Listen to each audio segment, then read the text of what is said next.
નમસ્તે બાળકો, સહયોગ વિદ્યાલયમાં તમારું હાર્દિક સ્વાગત છે।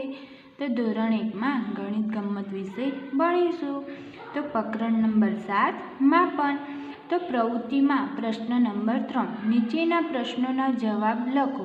વર્ગખંડમાં ઘર, મેદાન રહેલી વસ્તુઓના આધારે શિક્ષક કે વાલીએ પ્રશ્ન પૂછવા।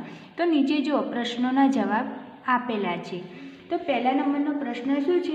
ટેબલની લંબાઈ કેટલી વેધ થાય છે? તો એક છોકરો વેધ માપે છે ટેબલની, તો કેટલા વેધ થશે? 7। બીજા નંબરે પુસ્તકની લંબાઈ કેટલી વેધ થાય છે? તો એક છોકરી પુસ્તકની વેધ લે છે, તો કેટલા વેધ થશે? 4। પ્રશ્ન નંબર 3 પેન્સિલની લંબાઈ કેટલી વેધ થાય છે? તો આ છોકરી પેન્સિલની વેધ લે છે, તો કેટલા વેધ થશે? 2। ચોથા નંબરે વર્ગખંડની લંબાઈ કેટલા પગલાં થાય છે? તો વર્ગખંડ છે, એક છોકરો વર્ગખંડની લંબાઈ લે છે, તો કેટલા પગલાં થયા? 9। પાંચમા નંબર ઘરના ઓરડાની લંબાઈ કેટલા પગલાં થાય છે? તો એક છોકરો ઘરના ઓરડામાં પગલાં લે છે, તો 10। પ્રશ્ન નંબર 6 સાદડીની લંબાઈ કેટલા પગલાં થાય છે? તો 15। સાતમા નંબરે મેદાનમાં રહેલા બે ઝાડ વચ્ચેની અંતર કેટલા પગલાં થાય છે? તો બે ઝાડ છે, તો એક છોકરો પગલાં લે છે, તો કેટલા પગલાં થશે? 10। આઠમા નંબર કાળા પાટિયાનું માપ કેટલી પેન્સિલથી થાય છે? તો છોકરી કાળા પાટિયાને પેન્સિલથી માપ લે છે, તો કેટલા માપનું થશે? 9। નવમા નંબરે પાટલીનું માપન કેટલી પેન્સિલથી થાય છે? તો પાટલીનું એક છોકરી માપ લે છે, તો કેટલા માપનું થશે? 5। દસમા નંબર દફતરનું માપ કેટલી પેન્સિલ થાય છે? એક છોકરી દફતરની પેન્સિલથી માપ લે છે, તો કેટલા પેન્સિલની માપ થશે? 3। 11 નંબર રમતનું મેદાન કેટલા દંડા થાય છે? તો જો બધા છોકરાઓ મેદાનનું દંડા વડે માપ કરે છે, તો 15 દંડા। કેટલા? 15।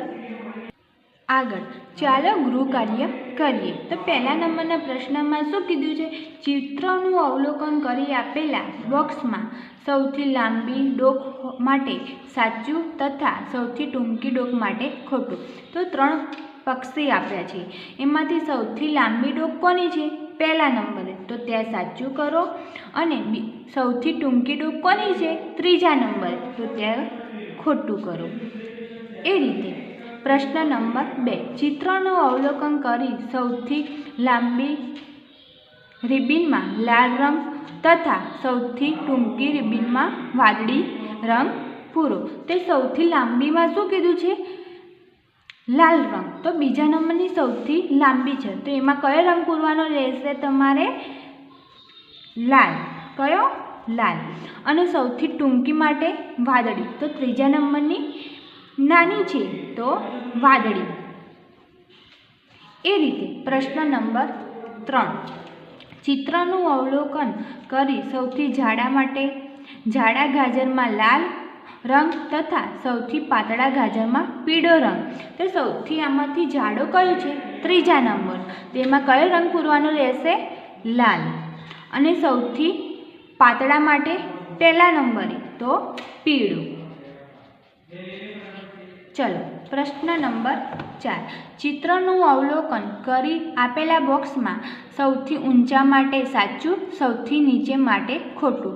3 ચિત્ર આપેલ, તો સૌથી ઊંચો કયા નંબરે છે? પહેલા નંબરે, તો સાચું કરો। અને સૌથી નાનું તો બીજા નંબરે, તો બીજા નંબરે પર ખોટું કરો।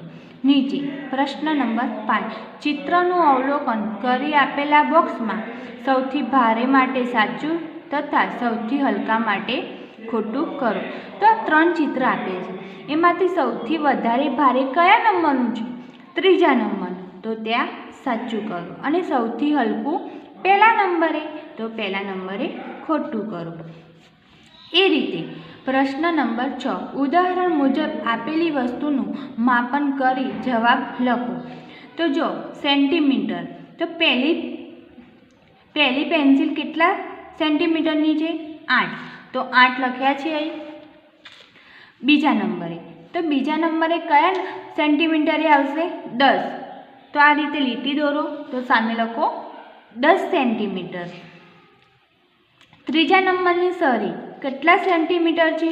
11, તો સામે લખો 11 સેન્ટીમીટર. દિવાસળી કેટલા સેન્ટીમીટરની છે? 4, કેટલા? 4, તો સામે લખો 4 સેન્ટીમીટર. પીછી કેટલા સેન્ટીમીટરની છે? 13, તો સામે લખો 13 સેન્ટીમીટર.